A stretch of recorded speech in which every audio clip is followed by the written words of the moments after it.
Ghost of Tsushima is the perfect send-off of the PS4 era and really just goes to show how far the envelope can be pushed even in this current generation, but just in video games as general as an art form.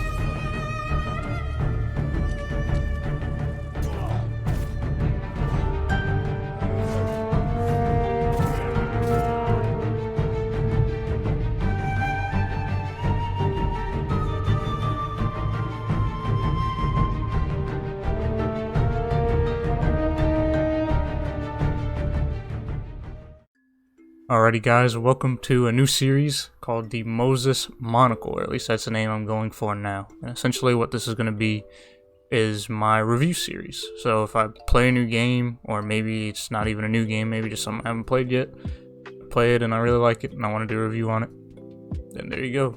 That's the new series for it, Moses Monocle. Because I'm going to be looking through things and looking at these games or different mediums through the eyes, through the monocle of Moses. And it could be anything else, like not even just games. Maybe I'll expand it to even like movies and shit like that.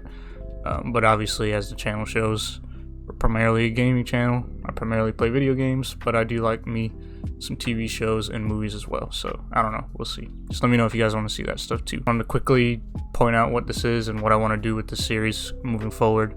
I'm also still not sure if I want to do it kind of chill like this, or if I wanted to go for more of a scripted, more video essay style of review, because I actually started writing a script for this, but I just kind of wasn't feeling it. I don't know. I like experimenting with content, so if you want to see sort of a more video essay thing, then let me know in the comments, or if you just want to keep it chill like what I'm about to do here, and just kind of not really go scripted, just speak my mind over some gameplay, that's cool too. That's easier for me even, so let me know in the comments. I hope you guys like it. Leave a like and subscribe. It's a series I'm really excited for. I already have a lot of games in mind that I want to peek through Le Monocle. I even want to make like an intro and everything for this. This is like a series I want to stay, hopefully. Anyhow, now that's out the way, let's get into the review. So first, let's just get the most obvious thing out of the way, and what the game immediately just starts throwing down your throat is how beautiful and amazing this game really looks. Right from the get-go, you're thrown into these beautiful sceneries, lush moving environments, and the wind blowing at your back, sending you on to your next objective. And it is truly just the best game I've played, and if you want to really nitpick and break it down, you can look at each individual asset and say, well, this doesn't look as good as something else, like quality wise, but put together as a whole, this game, at least in my opinion, is the nicest looking game that's ever come out to date. You really can't truly appreciate how good this game looks until you've played it yourself, or at least gone over to a friend's house maybe and watched them play it on their TV. Then you'll truly get a sense of just how many particles are on screen and how all this stuff comes together into one beautiful scene. And the game constantly is pushing you and putting you into different places that are constructed beautifully, and it's not even really constructed, it's just a map as a whole, and the game as a whole looks nice all the time. But there are specific areas, maybe like on the way to a mission, that the game is just constantly saying, hey, look at this, because it looks just amazing.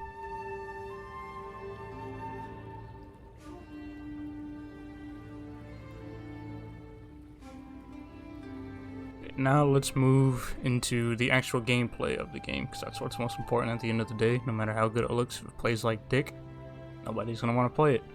But fortunately, this game plays and feels really good. If you've played previous Sucker Punch games, then you are going to recognize it and feel a little bit at home, but it is very different, because unlike previous Sucker Punch games, you're not a superhero shooting lightning or smoke bullets at people 10 million miles away. You're a samurai, and it's all close combat. Well, you have a bow at some point, but it is a very different game that Sucker Punch has made, and a lot of people are probably going to compare this and have been comparing it to Sekiro and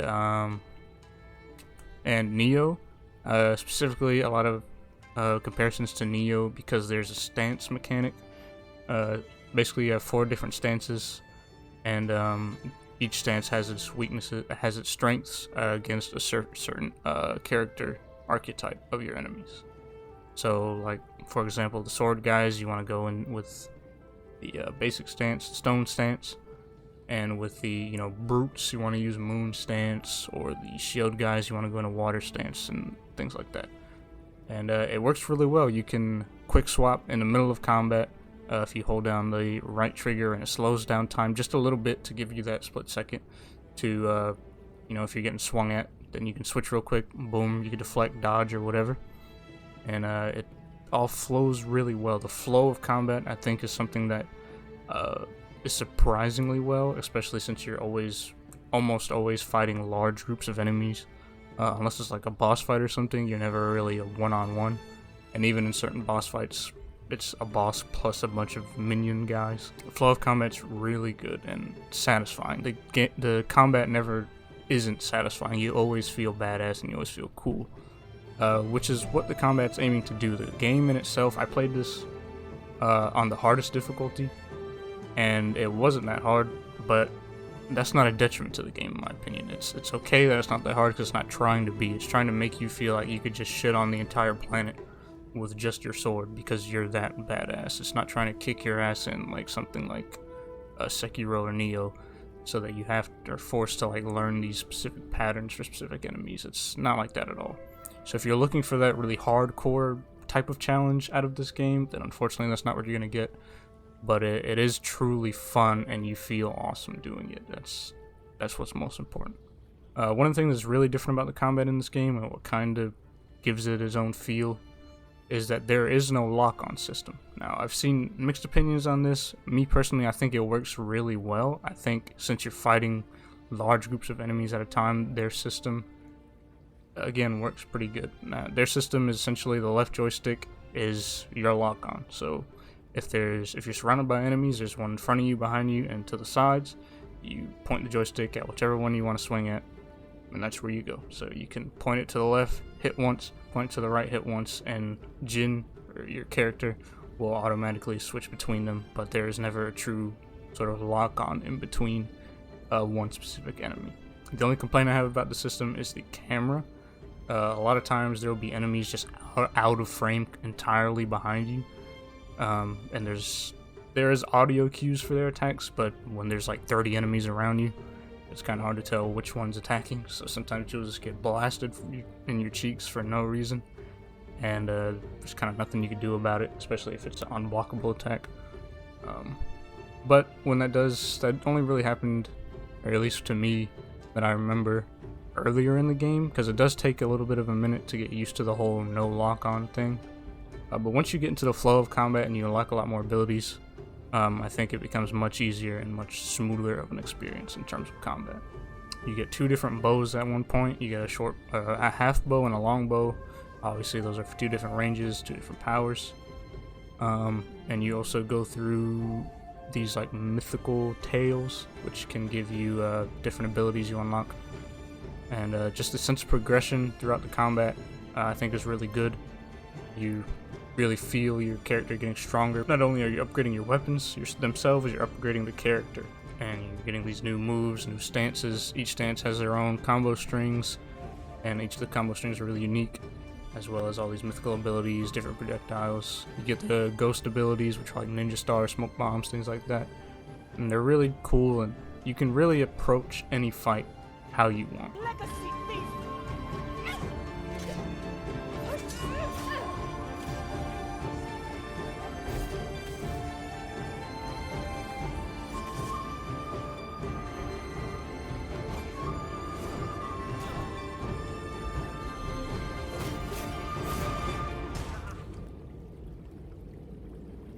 Now, another important part of the game is the story. Again, this is kind of coincides with the combat in a single player game, so the story has to be at least serviceable. Now, fortunately, it's much more than serviceable. I really love the story. Specifically, I guess it's kind of biased for me because I really like everything about Japan culture, and the whole sword samurai thing. It's just cool to me.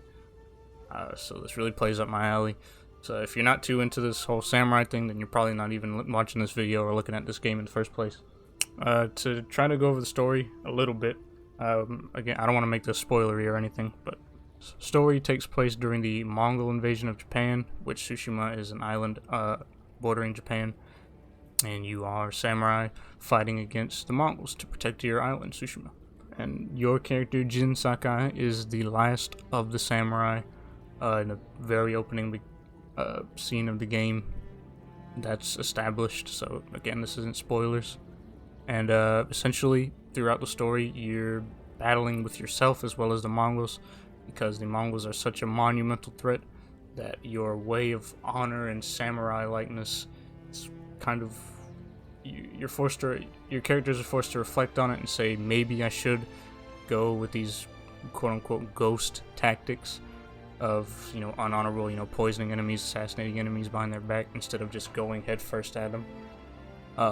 So it's this balancing act of going against everything you've known as a samurai, as a character, and then transitioning into the ghost.